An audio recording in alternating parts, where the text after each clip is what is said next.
Hola chicos, ¿qué tal? ¿Cómo estáis? Bueno, en el vídeo de hoy vamos a ver un tipo especial de integrales dentro de la integración por partes. Es decir, aplicando el método de integración por partes, que como hemos visto nos puede ayudar a solventar algunas integrales un poquito más complicadas o que en un principio no sabemos cómo resolver de manera directa, vamos a ver un caso el cual se conocen como integrales cíclicas. ¿A qué nos referimos con esto? A que cuando yo voy aplicando la integración por partes, termino llegando a la misma integral que he empezado. Y entonces decimos, bueno, pero claro, si estoy constantemente repitiendo eso, nunca voy a terminar, nunca voy a poder seguir el proceso constantemente, porque siempre que lo haga terminaré llegando al mismo punto. Precisamente por eso se conocen como integrales cíclicas, ¿de acuerdo? Este tipo de integrales normalmente van a ocurrir con las integrales de seno y coseno. ¿Por qué? Porque si recordáis, la integral de seno y la integral del coseno están directamente relacionadas. La derivada del seno es el coseno, la derivada del coseno es menos el seno, la derivada de menos el seno es menos el coseno y la derivada de menos el coseno es el seno. Por tanto, después de 4 ciclos, mejor dicho, después de 4 fases, llego a la integral inicial. Entonces, nuestro objetivo, o mejor dicho, en este caso, a la derivada inicial. Entonces, en este caso, lo que vamos a tener normalmente va a ser un producto de una función cualquiera con una función seno o coseno, la cual, depende del tipo de función que tengamos, se va a poder solventar directamente por partes o vamos a tener que solventarla de otra manera, ¿vale? El caso que vamos a ver va a ser el siguiente, va a ser la integral de e elevado a x por el seno de x diferencial de x, ¿de acuerdo? Aquí tenemos un problema, que es lo que nos ocurría el otro día con uno de los ejemplos que veíamos, que la función e elevado a x y la función seno de x son ambas muy sencillas de derivar y de integrar. Es decir, si recordáis, e elevado a x, su derivada era simplemente e elevado a x y su integral era también e elevado a x. Y el seno de x, su derivada era el coseno de x y su integral era simplemente menos el coseno de x, ¿vale? Esto es lo que nos ocurría. Entonces, automáticamente yo puedo escoger cualquiera de ellas para poder derivarla aplicando por partes, ¿vale? Si a alguien se le ocurre otra manera de resolver esta integral directamente, puede hacerlo, pero a mí de primeras, la manera más lógica que se me ocurre es aplicar partes. Entonces, si recordáis, teníamos esa integral de u por diferencial de v igual a u por v menos la integral de v diferencial de u, ¿de acuerdo? Entonces, ¿qué ocurre? Que aquí yo puedo escoger cualquiera de ellas. ¿Qué es lo que vimos en el vídeo anterior? Que como e elevado a x es estrictamente igual tanto hacia la izquierda como hacia la derecha, es decir, tanto integrando como derivando, la voy a coger en este caso como el diferencial de v. También os avanzo, si la cogéis como la u y el diferencial de u que cogéis el seno, deberíais llegar exactamente al mismo resultado, ¿vale? Pero como siempre os digo, coged aquella que sea más sencilla, y en caso de tener e elevado a x, no hay una que sea más sencilla que esta, ¿vale? Por lo tanto, ¿qué vamos a hacer aquí? Yo voy a decir que la función u será el seno de x, por lo tanto, el diferencial de u será coseno de x diferencial de x, porque la derivada del seno de x es simplemente el coseno. Y nos acordamos de introducir este diferencial. ¿Y ahora qué ocurrirá? Tendremos que el diferencial de v será e elevado a x diferencial de x, por lo tanto, v será simplemente e elevado a x. En este caso es exactamente igual que hacíamos antes.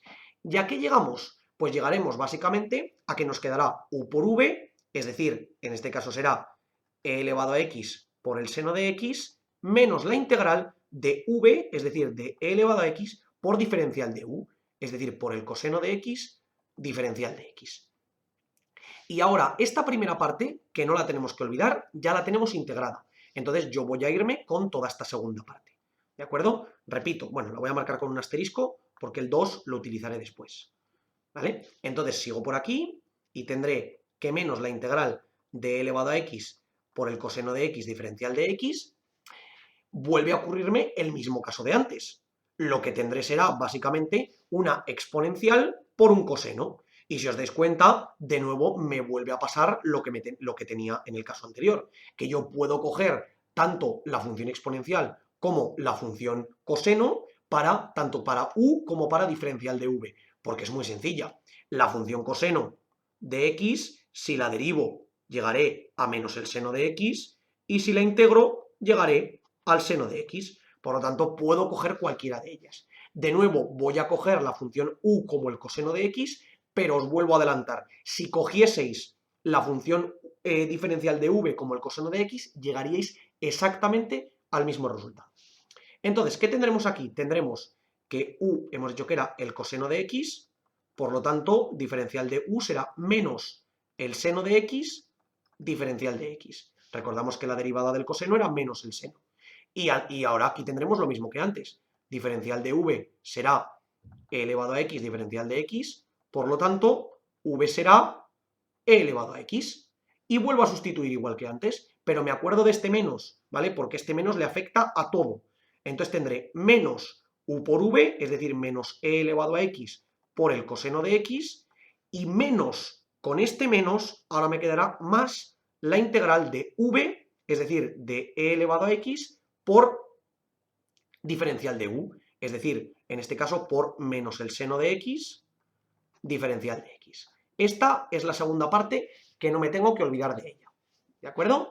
Y ahora, ¿qué es lo que nos ocurre? Si ahora yo lo agrupo todo, voy a agrupar todo aquí, me queda que la integral de e elevado a x por el seno de x diferencial de x es igual a la primera parte que tengo aquí arriba, que es e elevado a x por el seno de x, esta parte ya la tengo, a la segunda parte que la tengo aquí, menos e elevado a x por el coseno de x, y este menos que tengo aquí fuera lo voy a poner fuera. Es decir, que tengo aquí, lo voy a poner fuera, menos la integral de e elevado a x por el seno de x, diferencial de x.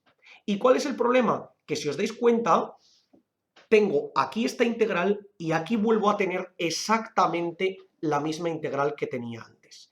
A esto es a lo que nos referimos, a que llegamos a un concepto de integral cíclica, ¿vale? ¿Por qué? Porque se repite constantemente. Si yo ahora volviese a aplicar el proceso, volvería a llegar a esta parte de aquí y después volvería a llegar a otra vez esta parte de aquí, y así constantemente.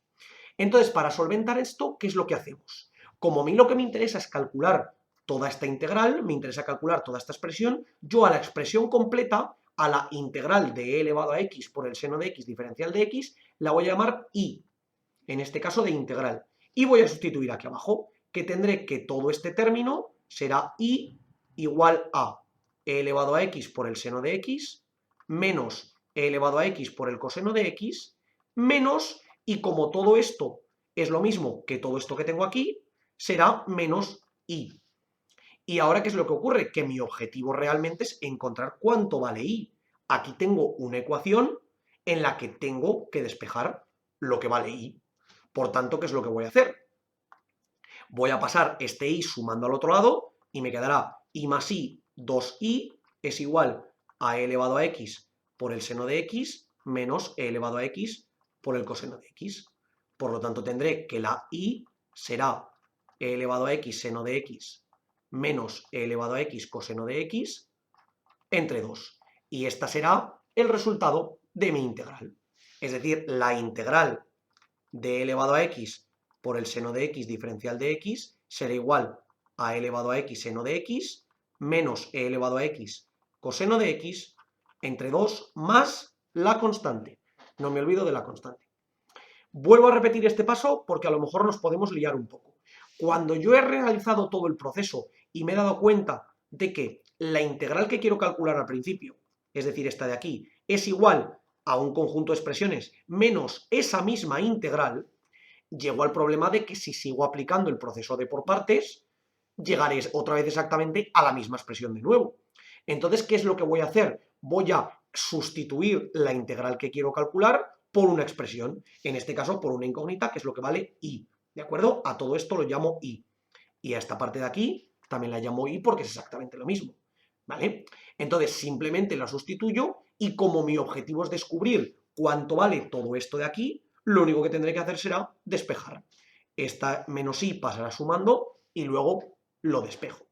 Como decimos siempre, si yo ahora derivo esta expresión que tengo aquí, lo que tendré que obtener exactamente esta expresión que tengo aquí, ¿vale? Entonces voy a borrar todo esto de aquí, borro toda esta parte por aquí, que ya no la necesito, A ver, y me quedo simplemente con la integral que la tengo abajo, ¿vale? Toda esta parte, todo esto lo puedo borrar y por aquí también, ¿vale? Entonces la integral la voy a reescribir como un medio de e elevado a x, todo multiplicado por el seno de x menos el coseno de x, ¿vale? Para que me quede más sencilla de derivar. Si os dais cuenta, esto es lo mismo, ¿vale? Entonces, yo aquí calculo f de x, porque esto sería f de x, es decir, la integral, y sería un medio todo multiplicado por... Tengo aquí un producto de funciones, la primera es e elevado a x y la segunda es seno de x menos coseno de x. Entonces, derivada del primero, que es e elevado a x, por la segunda sin derivar, seno de x menos coseno de x. Y luego, más derivada del segundo, es decir, derivada de todo el paréntesis, que sería coseno de x menos seno de x, es decir, más seno de x, todo por e elevado a x, que es la primera sin derivar. ¿Y qué me queda aquí? Pues me quedará un medio, este e elevado a x con este e elevado a x lo puedo sacar factor común, e elevado a x, y tendré seno de x menos coseno de x más coseno de x más seno de x. Y mirad qué es lo que nos ocurre. Este coseno con este coseno se me anula y me queda un medio de e elevado a x por seno de x más seno de x dos veces el seno de x, elimino estos doses y llego a e elevado a x por el seno de x, que es exactamente la función que quería integrar en este caso. Por lo tanto, vemos que en efecto la integral que hemos calculado es correcta. Hemos de darnos cuenta, chicos, que aquí lo que realmente estamos haciendo es aplicar la integración por partes, pero hasta el momento en el que me doy cuenta de que ya no puedo seguir aplicando la integración por partes. Es posible que llegaseis a otro tipo de expresión, la cual fuera distinta, y no la pudierais resolver por partes, sino que tuvierais que aplicar otro método. Eso es cierto, ¿vale? Pero en este caso no nos queda este tipo, sino lo que tenemos es que llego exactamente a la misma integral. Entonces me doy cuenta que aplicando esa ecuación sencilla, que normalmente nos va a quedar una ecuación que va a ser relativamente sencilla de resolver, automáticamente puedo encontrar la integral simplemente despejando. Nuevo concepto muy importante, integrales cíclicas, que tenemos que saber cómo trabajar con ellas, sobre todo dándonos cuenta de que si sigo derivando por partes, o mejor dicho, si sigo integrando por partes, o integrando de cualquier manera, llegar exactamente al mismo caso todo el rato. Como os digo siempre, chicos, por favor, cualquier duda, cuestión o pregunta que tengáis, dejadlo en los comentarios y nosotros la intentaremos resolver. Por lo demás, muchísimas gracias por ver el vídeo, espero que os haya servido y que vaya bien.